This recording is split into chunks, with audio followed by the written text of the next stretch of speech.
안녕하십니까, 법무사유왕입니다. 오늘은 개인회생 통장 내역 제출 관련해서 한번 문제점을 알아보겠습니다.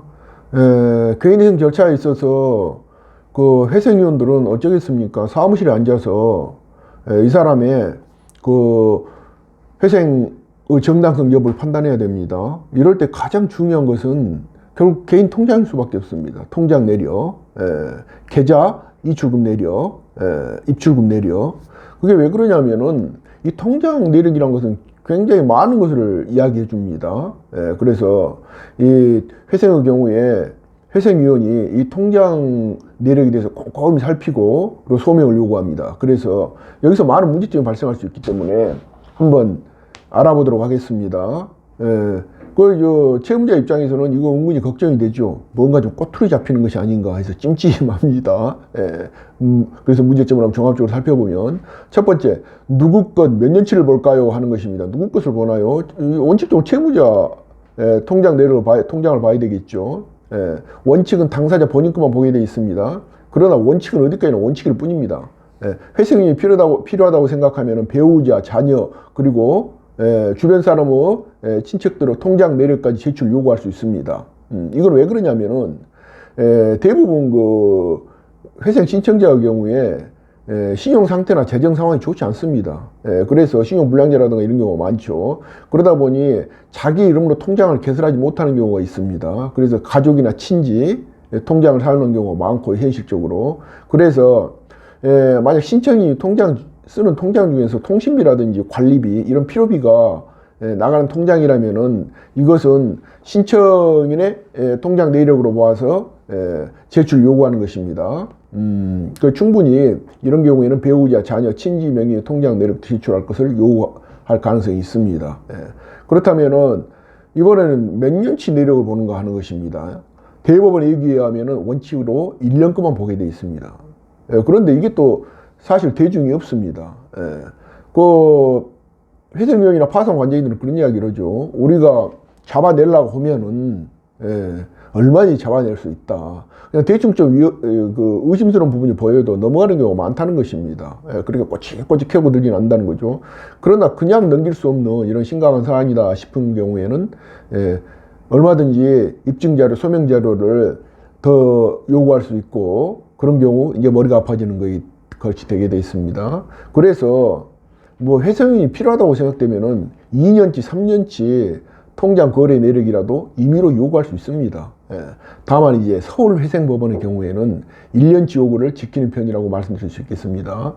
그래서 여기서 한 가지 팁이 있는데, 뭔가 자신에게 불리한 계좌 내역이 있다면 1년 경과 후 신청하는 것도 하나 방법이라 하겠습니다.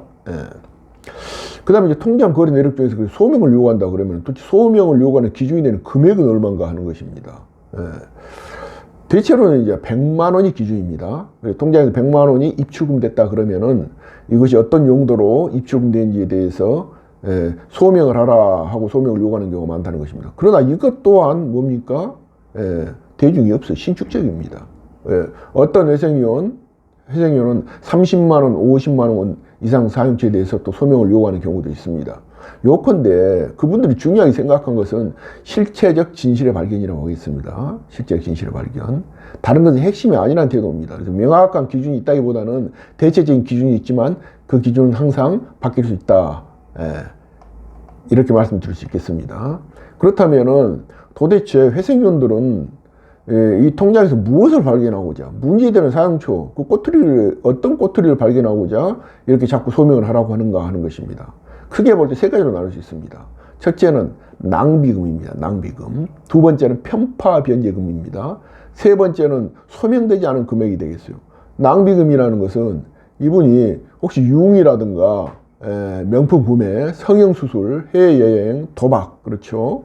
도박이나 게임, 뭐 별풍선도 있습니다. 스포츠 토토, 이런 것에 돈을 탕진한 것이 아닌가 하는 것입니다.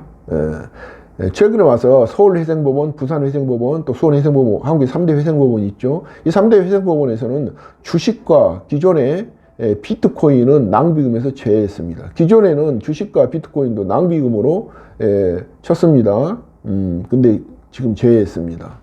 그래서 이런 낭비금이 있다고 그럴 때는 문제가 되는 것입니다. 편파변제금이라는 것은 이제 채권자 중 일부 그런 가까운 친척이라든가 친구라든가 가족이라든가 등에게 먼저 증여하고 우선적으로 변제한 돈입니다. 예. 원래 그 회생 파산 절차라는 것은 그 일정 금액을 채권자에게 고루 분배합니다. 그 채권액에 비례해서.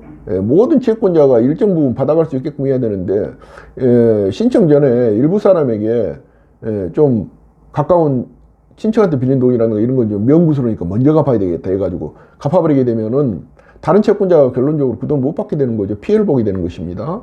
그래서 금융기관에서 대출을 받아서 가족의 빚을 갚는다든가 또는 친지의 채무를 우선 변제하는 것 이런 것이 편파 변제로서 문제가 될 수 있겠습니다. 마지막은 이제 소명되지 않은 금액입니다. 소명되지 않은 금액이라는 것은 소비처를 자료에 의해서 소명하지 못한 돈입니다. 여기서 지금 우리가 지금 통장 거래 내역 중에서 100만 원 이상, 뭐 30만 원, 50만 원 이상 소명하라 회생연이 이렇게 소명을 요구했다면 이것은 말로 그냥 어디 사용했다고 주장한다고 해서 되는 것이 아닙니다.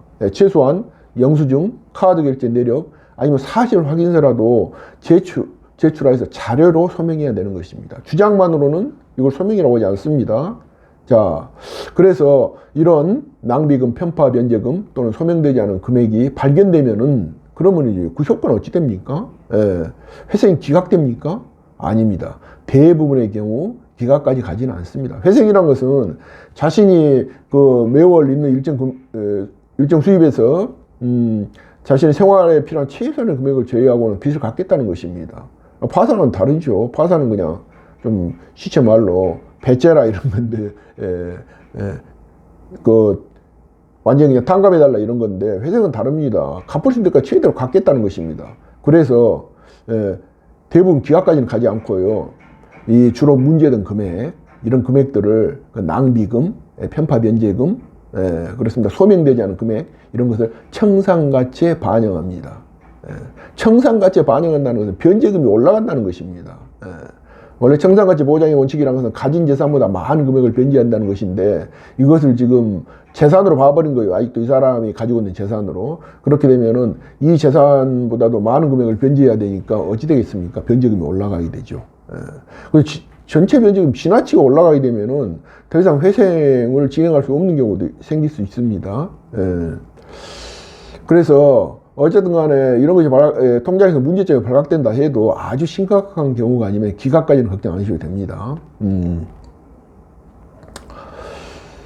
그래서 통장 내역의 소명을 철저히 하는 것은 무척 중요한 관건이 됩니다.